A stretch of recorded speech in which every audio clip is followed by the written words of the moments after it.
2018లో జరిగిన issue. So biggest issue. Yeah right. ఆ టైంలో సెన్సేషనల్ కేసు ఇది డెఫినెట్గా, ఎందుకంటే ఇది అన్ని కాంపోనెంట్స్ ఉన్నటువంటి కేసు. సో ఒక ఆనర్ కిల్లింగు, నెక్స్ట్ ఒక కాంట్రాక్ట్ కిల్లింగు అండ్ హైర్డ్ కిల్లింగు, ప్లస్ ఇంతే కాకుండా దీంట్లో క్రిమినల్స్ కూడా చాలా సఫిస్టికేటెడ్గా టెక్నాలజీస్ని వాడి చేసిన వాళ్ళు. ఇవన్నింటినీ కూడా ఉండి కూడా మేము కూడా అంటే ఫస్ట్లో మాకు కూడా ఫస్ట్ అవ్వగానే అసలు ఫస్ట్ అర్థం కాలేదు ఏంటి దీంట్లో ఎవడు ఉండొచ్చు ఏంటి అనేది కూడా. మారుతిరావు అసలు ఆయనకు సంబంధం లేనట్టే ప్రవర్తించాడు. అసలు స్టార్టింగ్లో నాకు తెలియదు అన్నట్టే ఉన్నాడు. ఎందుకంటే అతను కూడా బాధపడుతున్నట్టు, లేకపోతే అతను లేడు అసలు ఆ రోజు అక్కడ స్పాట్లో కూడా లేడు జరిగిన రోజు. అసలు అక్కడ ఎక్కడ లేడు, అతను ఎక్కడో హైదరాబాద్లో పని మీద వెళ్ళానని చెప్పి ఏదో చెప్తున్నాడు. సో ఇదంతా చూస్తే కనుక ఆ రోజు మాకు ఎవరు చేసి ఉంటారు ఏంటి అనేది కూడా రకరకాల ఇది వచ్చింది. బట్ ఆ కన్ఫ్యూజను లేదా అది అర్థం కాని పరిస్థితి నుంచి క్లారిటీకి వితిన్ 2-3 డేస్లో వెళ్ళటం జరిగింది. సో అప్పుడు చాలా నిర్దాక్షిణంగా కూడా వెళ్ళాం. ఎందుకంటే అప్పుడు ఇది అందరు రకరకాల పార్టీల్లో ఉన్నారు. అప్పుడు ప్రతి వాళ్ళు ఉన్నా కానీ కూడా అందరూ కూడా మనం పార్టీలకు అతీతంగా, మేము రాజకీయాలకు అతీతంగా అప్పుడు తీసుకెళ్ళటం జరిగింది ఆ కేసులో. సో తీసుకెళ్ళినప్పుడు మనం ఇప్పుడు చూస్తున్నటువంటి రిజల్ట్ కూడా మేము అనుకోవటం అది ఒక ప్రొఫెషనల్గా చేసినటువంటి దర్యాప్తులో భాగంగా ఈ కేసును తీసుకెళ్ళటంతో ఈ మంచి రిజల్ట్ ఈరోజు A2కి death sentence and A3 and తక్కిన వాళ్ళందరికీ కూడా లైఫ్ రావటం అనేది చాలా ఆనందంగా ఉందన్నమాట. సో అలాంటి విజయవాడ కేసు నుంచి ఇప్పటిదాకా మీరే చూస్తున్నారు, కులాంతర మతాంతర వ్యవహారాలు, డబ్బుతో కూడుకున్న వ్యవహారాలు. సో యాక్చువల్ మీరు సీనియర్ ఆఫీసర్గా ఏం చెప్పదలుచుకున్నారు? ఒకటండి, నిజం అనేది నిజమే ఉంటుంది. సో ఇప్పుడు ఏ కేసు అయినా కానీ కూడా అది ఎప్పుడు కూడా నిజాన్ని దాచడం అనేది ఇంపాసిబుల్. సో మేము ఫస్ట్ నుంచి చెప్తూ వచ్చాము. సో అది అంటే విజయవాడ కేసు అంటే ఆయేషా కేసు, అది ఇప్పుడు CBI చేస్తున్నారు, దాని మీద I don't want to comment. But నిజం ఈజ్ ఎప్పుడు ట్రూత్ ఈజ్ ట్రూత్, నిజమే గెలవాలని అంటాం అనమాట. సో ఇప్పుడు ఈ కేసులో కూడా సో ఫస్ట్ నుంచి కూడా మేము చాలా స్పష్టంగా ఉండేవాళ్ళం. సో దీంట్లో కూడా అప్పుడు రకరకాల కామెంట్స్ చేసేవాళ్ళు. అంటే కొంత అరెస్టులు చేయడంలో 1-2 రోజులు డిలే అవుతుంటే కనుక పోలీసు మేనేజ్ చేయబడ్డారనో, లేకపోతే ఇట్లా అంటే లూజ్గా మాట్లాడే వాళ్ళు ఉంటారు. మనం ఐడెంటిటీ కూడా తీసుకెళ్ళకూడదు. ఎందుకంటే ఒక పెద్ద అసైన్మెంట్స్, టార్గెట్స్ తీసుకున్నప్పుడు మనం చాలా స్పష్టంగా వెళ్ళి మన క్లారిటీతో ఉండాలి.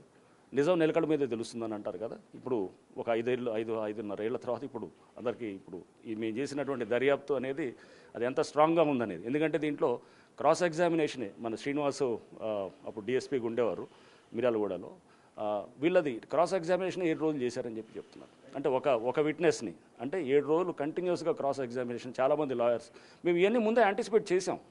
అంటే ఇవన్నీ ఎందుకంటే ఇంత స్ట్రాంగ్ ఉంటుంది, ఎందుకంటే వాళ్ళంతా కూడా చాలా స్ట్రాంగ్ బ్యాక్గ్రౌండ్ ఉన్నవాళ్ళు.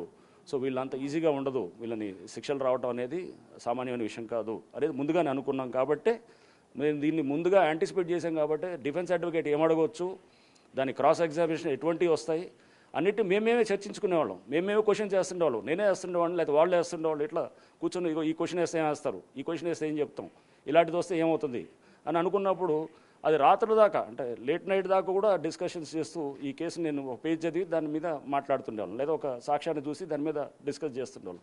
అంటే మనల్ని మనం తర్కించుకోవటం, మనల్ని మనం డిబేట్ చేసుకోవటం, డిస్కస్ చేసుకోవడంలోంచి ఆ ఛార్జ్షీటు చాలా ఫైనల్గా 1600 పేజీల ఛార్జ్షీట్. బహుశా నాకు తెలుసు 10 సార్లు ఆ డ్రాఫ్ట్ ఛార్జ్షీట్ కూడా మార్చుంటాం. మార్చి లేదు ఇది బాగాలేదు ఇంకోసారి మార్చండి అంటే వీళ్ళు అసలు మా ఆఫీస్ పక్కనే కూర్చొని వీళ్ళు కూడా ఒక క్యాంప్ లాగా పెట్టేసి మొత్తం టీం అంతా కూడా దాదాపు నెలల తరబడి అక్కడే ఉండి రోజు వచ్చేవాళ్ళు. ఏదో ఒక పని మీద 2 రోజులకు ఒకసారి వచ్చి అక్కడ గంటల కొద్దీ కూర్చొని తయారు చేస్తుండేవాళ్ళు. మారుతిరావు చనిపోకముందు ఇన్వెస్టిగేషన్లో ఏం చెప్పాడు, చనిపోయిన తర్వాత ఈ ఇష్యూలో సో వాళ్ళ తమ్ముడు శ్రవణ్ కూడా సో ఎంటైర్గా వాళ్ళ ఫ్యామిలీ ఇన్వాల్వ్మెంట్ కావడం ఎలా చూస్తారు? మారుతిరావు ఆయన చనిపోవడం చాలా బాధాకరమైన విషయం అండి. ఎందుకంటే ఆయనకి బిడ్డ అంటే అమితమైన ప్రేమ. ఆ ప్రేమలో నుంచి అతను ఈ హైర్డ్ కిల్లింగు, ఈ ఆనర్ కిల్లింగు, ఈ కాంట్రాక్ట్ కిల్లింగ్ అంతా కూడా రావడం జరిగింది. So that was a very sad moment. మాకు కూడా ఆయన చనిపోయినప్పుడు ఫీల్ అయ్యాము. బట్ ఓకే, మీరు బిడ్డని ప్రేమించవచ్చు కానీ వేరే బిడ్డని ప్రాణం తీయటం అనేది కరెక్ట్ కాదు. అండ్ సో అది మన పెంపకంలో ఏమన్నా మిస్టేక్స్ ఉంటే కనుక వేరే వాడిని దానికి బాధ్యుల్ని చేస్తూ చేయటం అనేది కూడా ఎంతవరకు సమంజసం అనేది కూడా మారుతిరావుతో నేను డిస్కస్ చేయడం కూడా జరిగింది. అంటే అసలు పెంపకము, పిల్లలు అంటే మేము కూడా చాలా ఇష్యూస్ అంటే ఒక కేసులో ఊరినే ప్లెయిన్గా ఏదో జస్ట్ సింపుల్గా మర్డర్ అనేటట్టు కాదు. అసలు టీనేజ్ సైకాలజీ ఎలా ఉంటుంది, ఒక ఆనర్ కిల్లింగ్ అంటే ఎలా ఉంటుంది, అండ్ పిల్లల పెంపకం ఇష్యూస్ ఎలా వస్తాయి, ఇవన్నీ కూడా మేము కూడా అర్థం చేసుకోవడానికి డెప్త్లో పోవడానికి ట్రై చేసినప్పుడు ఈ కేసు అంటే మాకు కూడా ఒక లెర్నింగ్ లెసన్ లాగా అనుకోవచ్చు. ఎందుకంటే ప్రతి కేసు కూడా మాకు ఒక ఇంపార్టెంట్ పాఠాలు నేర్పుతుంటుంది.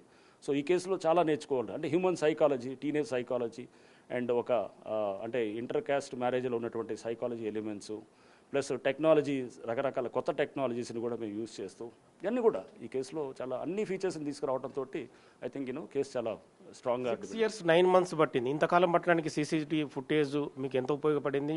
గ్రౌండ్ ఎవిడెన్స్ని మీరు ఎలా కలెక్ట్ చేయగలిగారు? కేసు ఛార్జ్షీట్ వేసింది 2019 జూన్లో అనుకుంటా. 1 year తర్వాత అంటే 9 months పట్టింది. అప్పుడు ఛార్జ్షీట్ డిలే అవుతుంటే కూడా ఎన్నో మాటలు అన్నారు, ఇది కేసును ఇలా చేస్తుంది. ఇవన్నీ పడాల్సి వస్తుంది అనమాట తప్పకుండా. ఏదో ఒక అధికారిగా ఒక దర్యాప్తు సంస్థ చేస్తున్నప్పుడు అందరి మీద ఇది మేనేజ్ చేస్తున్నారు, లేకపోతే టైం పడుతుంది, ఛార్జ్షీట్లు వేయట్లేదు అనేది ఇట్లా రకరకాలుగా ఉంది. సో మేము చేసేది ఎందుకు, పర్ఫెక్షన్ కోసం చేస్తూ ఉండింది అనమాట. ఆ కేసుని అంటే ఎక్కడ కూడా నీరుగా ఆ కేసుని మేము వెళ్ళిపోతాం, అందరం మారిపోతాం, బట్ తర్వాత దాన్ని ఆ కేసు నీరు గారిపోకూడదు అనేటటువంటి ఒక సదుద్దేశంతో దాన్ని లేట్ అయినా కానీ కూడా చాలా పగడ్బందీగా బిల్డ్ చేసాం. ఆ తర్వాత 2019 జూన్లో అయినటువంటి కేసు ఇప్పుడు ఈరోజు అంటే దాదాపు 2025 మనకి ఈరోజు మార్చ్లో, ఇప్పుడు మార్చ్ 10th. స్వయంగా మారుతిరావు ఒప్పుకున్నాడా మీ ముందు, నేనే నా అంటే అల్లుడిని హత్య చేశానని చెప్పి?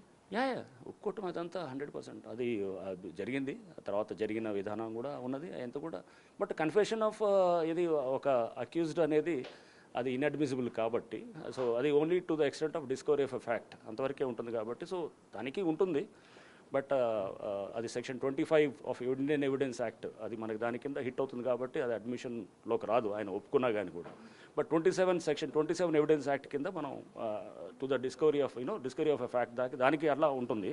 సో అది పక్కన పెడితే కనుక మనకి అంటే ఎవిడెన్షియరీ వాల్యూ ఆఫ్ ఆయన ఒప్పుకున్నారు లేదనేది, ఆయనలో అయితే మటుకు తప్పకుండా ఆయన కూడా బాధపడటం మొదలెట్టి మాటల్లో ఆయన కూడా అంటే ఫీల్ అవ్వటం, అంటే బహుశా హ్యాండ్లింగ్ విధానం సరిగ్గా చేయలేదు అనేటటువంటిది ఆయనలో కూడా నాకు అది అంటే ఒక రకంగా ఏమంటారు పశ్చాత్తాపం అనేది కూడా అక్కడ కనబడ్డట్టు కూడా అనిపించింది. హైకోర్టుకు సుప్రీంకోర్టుకు వెళ్తే కేసుల పరిస్థితి ఎలా ఉంటుంది, వాళ్ళ అప్పీల్ని ఎలా తీసుకుంటాయి కోర్టులు ఈ కేసులు? ఐ డోంట్ థింక్ ఇది అవన్నీ కూడా ముందుగానే యాంటిసిపేట్ చేసామండి, చేసి దాన్ని ఏ కోర్టులో కూడా వీళ్ళకి రేపు రిలీఫ్ అంత ఈజీగా ఉండదు. ఎందుకంటే రేపు ఇక్కడ తప్పు జరిగింది అనేటటువంటిది ఎక్కడ కూడా అంత ఈజీగా వాళ్ళకి ఛాన్స్ లేదు, ఆ దర్యాప్తులో ఉండటానికి ఛాన్స్ లేదు అనేది నేను అనుకుంటాను. సో హైకోర్టుకు వెళ్ళినా కానీ కూడా తప్పకుండా అప్హెల్డ్ చేస్తుంది ఈ జిల్లా కోర్టు చేసిన దాన్ని, అండ్ రేపు సుప్రీంకోర్టుకు వెళ్ళినా కానీ కూడా తప్పకుండా ఇదే డెసిషన్ ఉంటుందనే నేను అనుకుంటున్నాను. ఎందుకంటే దర్యాప్తు మనం వన్స్ ఫండమెంటల్స్ క్లియర్గా ఉన్నాయనుకోండి, స్ట్రాంగ్ ఉంటే కనుక ఎక్కడికి వెళ్ళినా కానీ కూడా తప్పులు అనేది అంత ఈజీగా ఉండడానికి ఆస్కారం లేకుండా చేసింది. Thank you sir.